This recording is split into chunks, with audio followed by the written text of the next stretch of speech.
Hi, I'm Dylan, and if you're like me and are really excited to see Guardians of the Galaxy, but you haven't quite gotten around to seeing the other movies in the series, here's everything you need to know about the Guardians of the Galaxy series so far.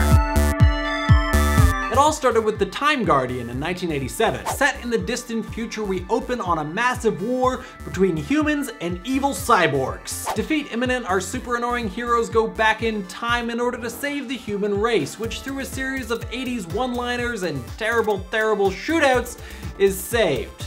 Or is it? There's gonna be a battle.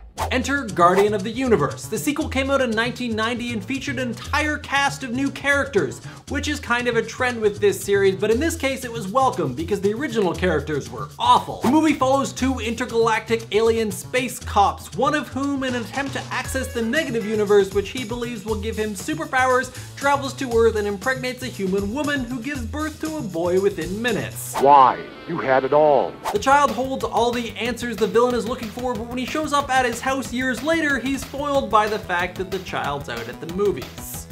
The two films were met with pretty negative reviews, and we wouldn't see another Guardians film until 2004 when they rebooted the franchise with Guardian of the Realm. The reboot features yet another new cast of characters, but this time instead of being sci-fi, they pivoted into the monster hunting genre. It features two demon hunters racing against time to save the human race from the super demon, which is very similar to the time-traveling plot of the original, I'm sure you've noticed.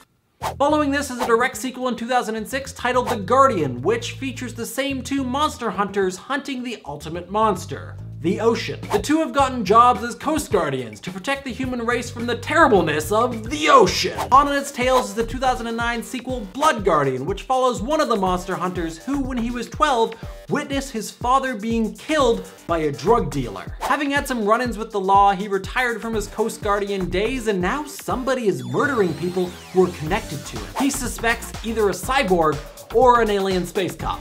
It's all a big mystery though. In a weird production twist, they released two sequels in 2010. The Guardians follow the other Coast Guard monster hunter as he becomes a con man, moves to a small town, and must find his inner courage to put together a team of young superheroes to save their small town and win the talent show. The other 2010 release is The Legend of the Guardians, which in a super highbrow, arty kind of way, transformed all the characters to owls. After saving the small town and winning the talent show, our heroes must now band together to stop an evil group of cyborgs who happen to look a lot like owls from creating a super weapon. No doubt the same super weapon that was built to wipe out the human or owl race in Time Guardians. In another dramatic artistic shift, the characters in the 2012 sequel, Rise of the Guardians, were all transformed from owls into animated characters from children's stories, because art! In this sequel, after having destroyed the super weapon from Time Guardians, our heroes, who are now Santa Claus, the Easter Bunny, and the Tooth Fairy,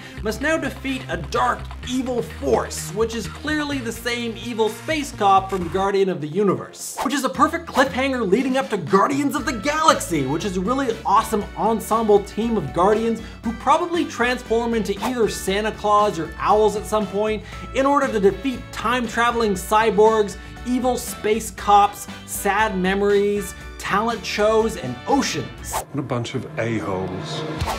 Why are you guys excited for Guardians of the Galaxy? Let me know in the comments and I'll talk about my favorite ones in the next comments video. If you haven't already, be sure to click right on my face to subscribe. And as always, thanks for watching.